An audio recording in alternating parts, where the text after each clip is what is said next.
ನಮಸ್ಕಾರ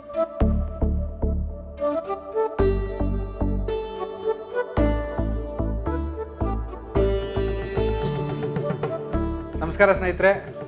ಸುಮಾರು ಜನ ಈಗ ರೀಸೆಂಟಾಗಿ ಒಂದು ಸಾಂಬಾರು ಹೇಗೆ ಮಾಡೋದು ಅಂತ ಅಂದ್ಬಿಟ್ಟು ತೋರಿಸಿದ್ವಿ. ಸುಮಾರು ಜನ ಎಲ್ಲ ನೋಡಿ ಭಾಳ ಖುಷಿಪಟ್ಟಿದ್ದೀರಾ. ನನಗೂ ತುಂಬ ಸಂತೋಷ ಆಯಿತು, ಕಮೆಂಟ್ ಎಲ್ಲ ಓದಿ. ಆಮೇಲೆ ಇವತ್ತು ಅಲ್ಲಿ ಹೇಳಿದ್ದೆ ಸುಮಾರಷ್ಟು ಸಾಂಬಾರುಗಳೆಲ್ಲ ತೋರಿಸ್ತೀನಿ ಅಂತ. ಇವತ್ತು ದೇವಸ್ಥಾನಗಳಲ್ಲಿ ಸಿಗೋವಂಥದ್ದು ಆ ಬೂದುಗುಂಬಳಕಾಯಿ ಸಾಂಬಾರು ಮಾಡ್ತಾರಲ್ಲ, ಎಲ್ಲ ದೇವಸ್ಥಾನಗಳಲ್ಲಿ ಊಟ ಮಾಡಿದಾಗ ಸಿಗುತ್ತಲ್ಲ, ಆ ಸಾಂಬಾರು ಹೇಗೆ ಮಾಡೋದು ಸಿಂಪಲ್ಲು. ನೀವು ಬೇಳೆಗಿಳೆ ಏನು ಬೇಯಿಸ್ದೇನೆ ಸಡನ್ನಾಗಿ ಅರ್ಜೆಂಟಿಗೆ ಏನೋ ಒಂದು ಸಾಂಬಾರು ಮಾಡ್ಕೋಬೇಕು, ಏನೋ ಒಂದು ತರಕಾರಿ ಇರುತ್ತೆ ಅದಕ್ಕೊಂದು ಸಾಂಬಾರು ಮಾಡ್ಕೋಬೇಕು ಅಂತ ಹೇಳಿದ್ರೆ ರೆಡಿಮೇಡು ಜಸ್ಟ್ ಹಂಗೆ ಒಂಚೂರು ಹುರ್ಕೊಂಡು ಮಿಕ್ಸಿ ಮಾಡಿಕೊಂಡು ಸಾಂಬಾರು ರೆಡಿ ಆಗ್ಬಿಡ್ತದೆ. ಒಂದು 5 ನಿಮಿಷದಲ್ಲಿ ನಿಮಗೊಂದು ಸಾಂಬಾರು ರೆಡಿ ಆಗೋದು. ಅದನ್ನು ಹೇಗೆ ಮಾಡೋದು ಅನ್ನೋದನ್ನು ಇವತ್ತು ನಾವು ನೋಡೋಣ ಬನ್ನಿ. ಈಗ ಶುರು ಮಾಡೋಣ. ಮಸಾಲೆ ಹುರ್ಕೊಳ್ಳೋದಕ್ಕೋಸ್ಕರ ಒಂದು 2 ಟೀ ಸ್ಪೂನಷ್ಟು ಎಣ್ಣೆ ಹಾಕ್ಕೊಳ್ತಾ ಇದ್ದೀನಿ. ಆಮೇಲೆ 2 ಟೇಬಲ್ ಸ್ಪೂನು ಕಡಲೆಬೇಳೆ, 2 ಟೇಬಲ್ ಸ್ಪೂನು ಉದ್ದಿನಬೇಳೆ. ಕಡಲೆಬೇಳೆ ಉದ್ದಿನಬೇಳೆ ಒಂಚೂರು ಗೋಲ್ಡನ್ ಬ್ರೌನ್ ಆಗೋ ಥರ ಸಣ್ಣ ಕಾವಲ್ಲಿ ಹುರ್ಕೊಳ್ಳೋಣ. ಒಂದಷ್ಟು ಕರ್ಬೇವಿನ ಸೊಪ್ಪು, ಒಂದು 10ರಿಂದ 12 ಬ್ಯಾಡಗಿ ಮೆಣಸಿನ್ಕಾಯಿ ಹಾಕ್ಕೊಳ್ತಾ ಇದ್ದೀನಿ. ನೋಡಿ, ನಾನೊಂದು 5-6 ಜನಕ್ಕೆ ಆಗೋಷ್ಟು ಸಾಂಬಾರು ಮಾಡ್ತಾಯಿದ್ದೀನಿ, 4ರಿಂದ 5 ಜನಕ್ಕೆ. ಸ್ನೇಹಿತರೆ, ಈ ಸಾಂಬಾರಿಗೆ ಈರುಳ್ಳಿ ಬೆಳ್ಳುಳ್ಳಿ ಹಾಕ್ದೇ ಹಾಗೆ ಮಾಡುವಂಥದ್ದು. ಸೊ ಸುಮಾರು ಜನ ಕಮೆಂಟ್ ಸೆಕ್ಷನಲ್ಲಿ ಕೇಳ್ತಿದ್ರು ಈರುಳ್ಳಿ ಬೆಳ್ಳುಳ್ಳಿ ಇಲ್ದಿರೋ ಅಡುಗೆಗಳನ್ನ ಮಾಡಿ ತೋರಿಸಿ ಅಂತ. ಅದನ್ನು ಮಾಡ್ತಾಯಿದ್ದೀನಿ. ದಯವಿಟ್ಟು ನೋಡಿಕೊಂಡು ಈರುಳ್ಳಿ ಬೆಳ್ಳುಳ್ಳಿ ತಿನ್ನೋರು ತಿನ್ನದೇ ಇರೋರು ಇಬ್ಬರು ಒಂದ್ಸಲ ಮನೇಲಿ ಮಾಡಿ ಟೇಸ್ಟ್ ಮಾಡಿ, ತುಂಬ ಚೆನ್ನಾಗಿ ಬರುತ್ತೆ ಅನ್ನೋದು ನನ್ನ ನಂಬಿಕೆ ಇದೆ. ಇವಾಗ ಮಾಡೋಣ ನೋಡಿ. ಬ್ಯಾಡಗಿ ಮೆಣಸಿನ್ಕಾಯಿ ಸ್ವಲ್ಪ ಚೆನ್ನಾಗಿ ಫ್ರೈ ಆಗ್ತಿದೆ ನೋಡಿ, ಇದು ಗೋಲ್ಡನ್ ಬ್ರೌನ್ ಕಲರ್ ಆಗಿದೆ. ಇವಾಗ 2 ಟೇಬಲ್ ಸ್ಪೂನಷ್ಟು ಜೀರಿಗೆ ಹಾಕ್ಕೊಳ್ತಾ ಇದ್ದೀನಿ. ಇದಕ್ಕೆ ಜೀರಿಗೆನೇ ಒಂದು ಒಳ್ಳೆ ಘಮ ಕೊಡೋದು. 2 ಟೇಬಲ್ ಸ್ಪೂನಷ್ಟು ಜೀರಿಗೆ ಲಾಸ್ಟಿಗೆ ಹಾಕ್ಕೊಂಡ್ರೆ ಒಳ್ಳೆಯದು. ಸ್ಟಾರ್ಟಿಂಗ್ಗೆ ಹಾಕ್ಬಿಟ್ರೆ ಎಲ್ಲ ಕಪ್ಪಗೆ ಹಾಕ್ಬಿಡುತ್ತೆ, ಜೀರಿಗೆ ಚೆನ್ನಾಗಿರಲ್ಲ. ಈಗ ಅರ್ಧ ಕಾಯಿನ ತುರಿದಿಟ್ಕೊಂಡಿದ್ದೀನಿ, ಅದು ಹಾಕ್ಕೊಳ್ತಾ ಇದ್ದೀನಿ. ಈ ಕಾಯಿನ ಸ್ನೇಹಿತರೆ ಎಷ್ಟು ಚೆನ್ನಾಗಿ ಹುರಿತೀರೋ ಅಷ್ಟು ಒಳ್ಳೆ ನಿಮಗೆ ಆ ಫ್ಲೇವರ್ ಬರುತ್ತೆ. ನಿಮಗೆ ಸಾಂಬಾರು ತಿಂತಿದ್ರೆ ಆ ರುಚಿ ಚೆನ್ನಾಗಿ ಸಿಗುತ್ತೆ ಬಾಯಿಗೆ. ಆದ್ದರಿಂದ ಕಾಯಿ ಚೆನ್ನಾಗಿ ಹುರಿಬೇಕು ಸಣ್ಣ ಕಾವಲ್ಲಿ. ಅದೇ ಜಿಡ್ಡು ಬಿಟ್ಕೋಬೇಕು. ಕಾಯಿಯೇ ಅದರಲ್ಲಿರೋ ಜಿಡ್ಡು ಇರುತ್ತೆ, ಕಾಯಲ್ಲಿ ಒಂದಷ್ಟು ಜಿಡ್ಡಿನಂಶ ಇರುತ್ತೆ, ಅದು ಬಿಟ್ಕೋಬೇಕು ಹುರಿತಾ ಹುರಿತಾ ಹುರಿತಾ. ನೋಡಿ ಸ್ನೇಹಿತರೆ, ಈ ಸಮಯದಲ್ಲಿ ಆಫ್ ಮಾಡ್ತಾಯಿದ್ದೀನಿ ಸ್ಟವ್ನ.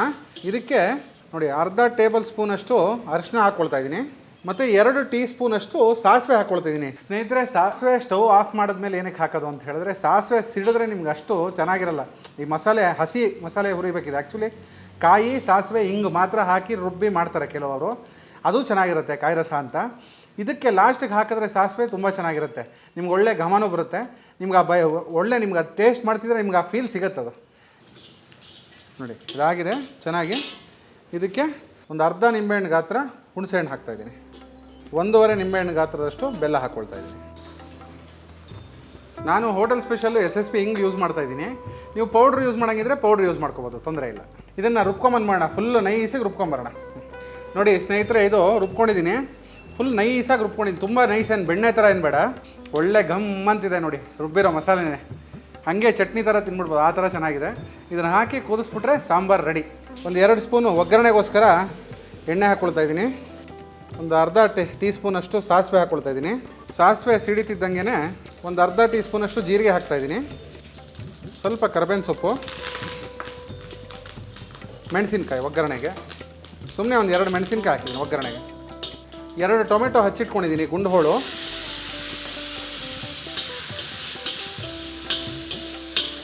ಸುಮ್ಮನೆ ಒಂದು 2 ಸಲ ಹಿಂಗೆ ಬಾಡಿಸ್ಬಿಟ್ಟು ಈಗ ಬೂದುಗುಂಬಳಕಾಯಿ, ಹಚ್ಚಿರೋಂಥ ಬೂದುಗುಂಬಳಕಾಯಿ ಹಾಕೋಣ.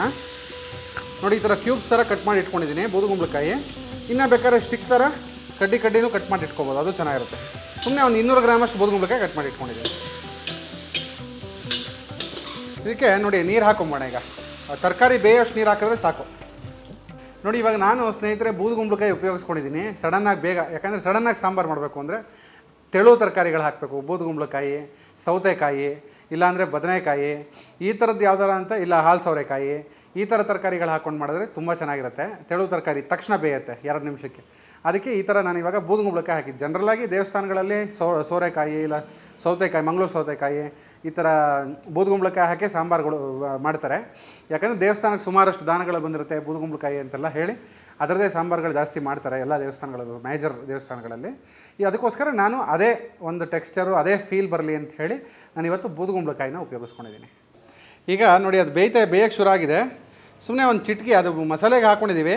ಇದು ಬೇಯಬೇಕಾದ್ರೆ ಹಾಕ್ಕೊಂಡ್ರೆ ಚೆನ್ನಾಗಿರುತ್ತೆ ಅಂತ ಹೇಳಿ, ಮತ್ತು ಆ್ಯಂಟಿಬಯೋಟಿಕ್ಕು ಅರಶಿನ, ಅದಕ್ಕೋಸ್ಕರ ಒಂದು ಚಿಟಿಕೆ ಅರಶಿನ ಹಾಕ್ತಾಯಿದ್ದೀನಿ ಬೇಯೋದಕ್ಕೆ. ನೋಡಿ ಇದು ನಾನು ಕಲ್ತಿದ್ದು ನಮ್ಮ ತಾಯಿಯವರು ಮನೇಲಿ ಮಾಡೋರು, ಆವಾಗ ನೋಡ್ಕೊಂಡು ಕಲ್ತ್ಕೊಂಡೆ. ಇವಾಗಲೂ ಅಷ್ಟೇ, ನಮ್ಗೆ ಲಾಸ್ಟ್ ಮಂತ್ ಮದುವೆ ಬೇರೆ ಆಯಿತು 23ನೇ ತಾರೀಕು. ನಮ್ಮ ಅತ್ತೆಯವರು ಗೀತಾ ಹೆಗಡೆ ಅಂಥೇಳಿ, ಅವರು ತುಂಬ ಚೆನ್ನಾಗಿ ಮಾಡ್ತಾರೆ. ಇದು ಬೂದುಗುಂಬಳಕಾಯಿ ಹುಳಿ ಎಲ್ಲ ತುಂಬ ಚೆನ್ನಾಗಿ ಮಾಡ್ತಾರೆ. ಅವ್ರು ಎಲ್ಲ ಅಡುಗೆನೂ ಚೆನ್ನಾಗಿ ಮಾಡ್ತಾರೆ, ಇದಂತೂ ಎಸ್ಪೆಷಲಿ ಇನ್ನೂ ಚೆನ್ನಾಗಿ ಮಾಡ್ತಾರೆ. ಆದ್ದರಿಂದ ಅವರು ನೋಡಿ ಇನ್ನೊಂದಷ್ಟು ಹೆಂಗೆ ಎಕ್ಸ್ಟ್ರಾ ಪಿಂಚ್ ಕೊಡೋದು ಅನ್ನೋದನ್ನು ಕಲ್ತ್ಕೊಂಡಿದ್ದೀನಿ ನಾನೀಗ. ನೋಡಿ ಸ್ನೇಹಿತರೆ, 1.5 ನಿಮಿಷ ಆಯಿತು. ಆವಾಗಲೇ ತರಕಾರಿ ಎಲ್ಲ ನೋಡಿ, ಬೂದುಗುಂಬಳಕಾಯಿ, ಟೊಮಾಟೊ ಎಲ್ಲ ಬೆಂದೋಗಿದೆ. ಈಗ ಮಸಾಲೆ ಹುರಿದಿರೋದು ರುಬ್ಬಿದ್ದು ರೆಡಿ ಇದೆ. ಈಗ ಹಾಕೊಂಬೋಣ ಮಸಾಲೆನ.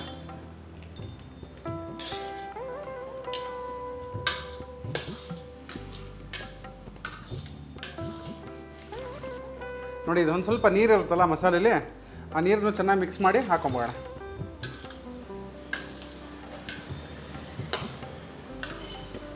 ಈಗ ರುಚಿಗೆ ತಕ್ಕಷ್ಟು ಉಪ್ಪು ಹಾಕ್ತಾಯಿದ್ದೀನಿ.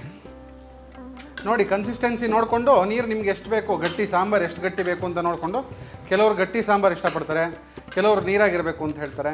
ನಿಮ್ಗೆ ಎಷ್ಟು ಬೇಕೋ ಅಷ್ಟನ್ನ ನೀರನ್ನ ಹಾಕೋಬೋದು. ಇದಕ್ಕೆ ಸುಮಾರಷ್ಟು ಎಲ್ಲ ದೇವಸ್ಥಾನಗಳಲ್ಲೂ ಇದೇ ಥರ ಸಾಂಬಾರು ಮಾಡೋದೇ ಒಂದು ಬಳುವಳಿ ಬಂದಿದೆ. ನಾನು ಅಷ್ಟೇ ದೇವಸ್ಥಾನಗಳಲ್ಲಿ ಯಾವ್ದಾರು ಅಡುಗೆ ಹೋದಾಗ, ಈ ಬೆಳಗೂರು ಅಂತ ಒಂದು ಕ್ಷೇತ್ರ ಇದೆ, ಅಲ್ಲೂ ಸುಮಾರಷ್ಟು ವರ್ಷಗಳಿಂದ ಅಡುಗೆ ಮಾಡ್ತಾಯಿದ್ದೀವಿ. ಆ ಥರ ಎಲ್ಲ ದೇವಸ್ಥಾನಗಳಲ್ಲಿ ಅಡುಗೆ ಮಾಡಿದಾಗ ಆ 1 ವಾರ 10 ದಿವಸ ಅಡುಗೆ ಇರುತ್ತೆ. 10 ದಿವಸಕ್ಕೆ 10 ಥರ. ಒಂದು ದಿವಸ ಮಜ್ಜಿಗೆ ಹುಳಿ, ಒಂದು ದಿವಸ ನಾನು 40 ವರ್ಷದಿಂದಲ್ಲ ಆ ಥರ ಸಾಂಬಾರು, ಒಂದು ದಿವಸ ಈ ಥರ ಕಾಯಿ ಸಾಸಿವೆ ಹಸಿ ಇದು ಕೂಟು, ಒಂದು ದಿವಸ ಉಳಿದವೆ ಅಂತ ಮಾಡ್ತೀವಿ, ಅದನ್ನು ಒಂದು ದಿವಸ ತೋರಿಸ್ತೀನಿ. ಚೆನ್ನಾಗಿ ಕುದ್ದಿದೆ, ಹಸಿ ವಾಸನೆ ಎಲ್ಲ ಹೋಗಿದೆ. ಸ್ಟವ್ ಆಫ್ ಮಾಡೋಣ. ಮೇಲ್ಗಡೆಗೆ ಸ್ವಲ್ಪ ಕೊತ್ತಂಬರಿ ಸೊಪ್ಪು ಲಾಸ್ಟಿಗೆ ಸಾಂಬಾರು. ಸ್ನೇಹಿತರೆ, ಸಿಂಪಲ್ಲಾಗಿ ಅರ್ಜೆಂಟ್ಗೆ ಮಾಡ್ಕೊಳ್ಳೋವಂಥ ಸಾಂಬಾರು, ದೇವಸ್ಥಾನಗಳಲ್ಲಿ ಮಾಡ್ತಾರಲ್ಲ ಅದೇ ಅದೇ ಸೇಮ್ ರುಚಿ ಬರುವಂಥ ಸಾಂಬಾರು ರೆಡಿಯಾಗಿದೆ. ಈಗ ಟೇಸ್ಟ್ ಮಾಡೋಣ. ಒಳ್ಳೆ ಘಮ ಘಮ ಘಮ ಅಂತಿದೆ. ಈಗ ಒಳ್ಳೆ ಫ್ಲೇವರ್ ತುಂಬ ಚೆನ್ನಾಗಿ ಬರ್ತಾಯಿದೆ. ಈಗ ಒಂದ್ಸಲ ರುಚಿ ನೋಡ್ಬೇಡ. ನಾನು ಸ್ವಲ್ಪ ತಿಕ್ನೆಸ್ ಬೇಕು ಅಂತ ಹೇಳಿ ಸ್ವಲ್ಪ ಗಟ್ಟಿ ಮಾಡ್ಕೊಂಡಿದ್ದೀನಿ. ನಿಮಗೆ ತಿಕ್ನೆಸ್ ಸಾಂಬಾರು, ಯಾರು ಗಟ್ಟಿ ಸಾಂಬಾರು ಬೇಡವೋ, ಸ್ವಲ್ಪ ನೀರಾಗಿರಬೇಕು ಅಂದ್ಕೋತಾರೆ, ಸ್ವಲ್ಪ ನೀರು ಜಾಸ್ತಿ ಹಾಕ್ಕೊಂಡ್ರೆ ಆಯ್ತು ಅಷ್ಟೇ. ಇದಕ್ಕೇನು ಬೇಳೆ ಏನೂ ಹಾಕೋದು ಬೇಡ. ಸ್ನೇಹಿತರೆ, ದೇವಸ್ಥಾನ ಶೈಲಿಯ ಅರ್ಜೆಂಟಿಗೆ ಮಾಡ್ಕೊಳ್ಳೋವಂಥ ಸಾಂಬಾರು ರೆಡಿ. ಬೇರೆ ಯಾವ ಸಾಂಬಾರಿಗೂ ಇದೇನು ಕಮ್ಮಿ ಇಲ್ಲ. ಅರ್ಜೆಂಟಿಗೆ ಮಾಡ್ಕೊಂಡ್ವಿ ಅಂತ ಏನೂ ಐಟಮ್ ಹಾಕಲಿಲ್ಲ ಅಂತ ಯಾವುದೇ ರುಚಿಯಲ್ಲಿ ಕಮ್ಮಿ ಇರಲ್ಲ, ಘಮದಲ್ಲಿ ಕಮ್ಮಿ ಇರಲ್ಲ. ಒಂದು ಸಲ ಮಾಡ್ಕೊಳ್ಳಿ, 100% ನಿಮ್ಗೆ ಇಷ್ಟ ಆಗುತ್ತೆ ಇದು. ನೋಡಿ ಸ್ನೇಹಿತರೆ, ಈಗ ತುಪ್ಪ ಗಿಪ್ಪ ಏನು ಬೇಡ. ದೇವಸ್ಥಾನದಲ್ಲಿ ಹೆಂಗೆ ಕೊಡ್ತಾರೋ ವೈಟ್ ರೈಸು, ಸ್ವಲ್ಪ ಸಾಂಬಾರು ಅದಕ್ಕೆ ಟೇಸ್ಟ್ ಮಾಡೋಣ. ನೋಡಿ ಇದು ತಿಕ್ನೆಸ್ಸು ಸ್ವಲ್ಪ ನಾನು ತಿಕ್ಕಾಗಿ ಕೂಟು ಥರ ಮಾಡ್ಕೊಂಡಿದ್ದೀನಿ. ನೀವು ಇದೊಂಚೂರು ನೀರಾಗಿ ಮಾಡ್ಕೊಂಡ್ರೆ ಇನ್ನೂ ತುಂಬ ಚೆನ್ನಾಗಿರುತ್ತೆ. ಇದು ನಾನು ಸ್ವಲ್ಪ ಕೂಟು ಥರ ಮಾಡ್ಕೊಂಡ್ರೆ ಅನ್ನಕ್ಕೆ ಕಲಿಸ್ಕೊಳ್ಳೋಕ್ಕೆ, ಚಪಾತಿ ಮಾಡಿದ್ರೆ ತಿನ್ನೋಕ್ಕೆ ಎಲ್ಲ ಈ ಥರನೂ ಮಾಡ್ಕೋಬೋದು, ಚೆನ್ನಾಗಿರುತ್ತೆ.